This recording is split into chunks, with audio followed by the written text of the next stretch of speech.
That is quite an intro. You've definitely had a very interesting, colorful career. Yeah, most of that was true. Most of it. Oh, that's awesome. I love that you got to go meet like Dick Brown and like all these other like cartoonists out there too. Is that just kind of the nature of the cartoonist industry? Is it very open and easy to get to know people, or? It has been. Yeah, I was always pleasantly surprised. That was about 30 years ago, a little over 30 years ago, when I moved to Florida, Sarasota, and I met Dick Brown on a golf course. Told him I was a cartoonist from Alaska, although at that point I hadn't published anything. I just wanted to be a cartoonist, and he was instantly really nice, and he invited me to his studio to show me, introduced me to all the team that he had there, and how he did Hagar and all the people that did the lettering and the coloring and all the other people, and that's what really inspired me to think, hey, this is legit. This is a real job. A grown man can draw cartoons and be respectable to some degree.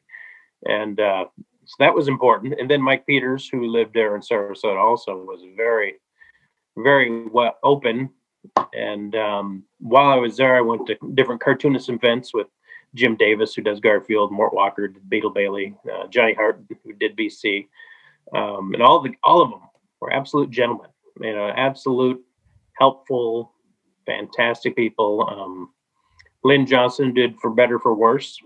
She was absolutely inspiring. I loved her. A lot of these people are either retired or dead now, but I'm still going. And, Jim Davis and Mike Peters are still going. Yeah. Oh, outstanding. So I guess let's go ahead and just jump into this then. I'm just going to pitch you a real slow one here. What were some of your early memories of comic strips growing up? The people I listed, of course, BC, Garfield. Garfield was huge to me. Garfield came out when I was 10 years old, and I was in fourth. No, it must have been. I was 11 years old. I was in fifth grade, and I was sitting in music class, and I heard the kid behind me laughing, and I turned around and looked behind me, and there was a kid named Kevin reading this little Garfield book. Let me get back to it. I don't know if reading this little red Garfield book, and I'd never heard of Garfield. In fact, probably most people didn't back then. It was the very first Garfield book, and he was laughing at it. He had a girl on either side of him reading over his shoulder, and they were laughing. And I thought, ooh, cartoons attract the ladies. So I thought, hey, I want to be a cartoon. And I was wrong about that, but I still became a cartoonist. And, false advertising. yeah. So that's what really got me going. I used to draw Garfield all the time, constantly drawing Garfield.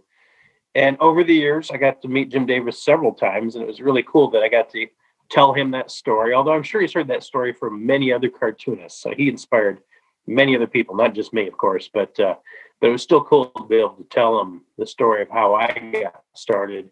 Was because when I first saw that Garfield book, I knew that's what I wanted to do. Man, and that's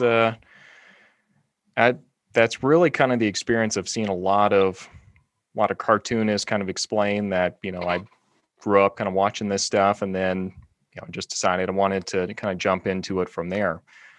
But okay, well, outstanding. So we kind of talked a little bit before about, kind of your decision to make it a very, very specifically kind of an Alaskan style comic strip, which, correct me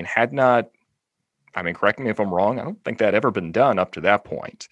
What were some of the concerns that you had when you were first jumping into it? Well, there were a few other people who have in the past done Alaskan comic strips, and there's still a couple of them out there, well, at least one out there today besides myself. But there haven't been a lot, and there hasn't been any that have crossed out of Alaska. Most of them were just done here in Alaska. Like, that's how I started, of course. The first 14 years, I was only in Alaskan newspapers, and it wasn't until 2006 or so, 2005, that it started going outside the borders of Alaska.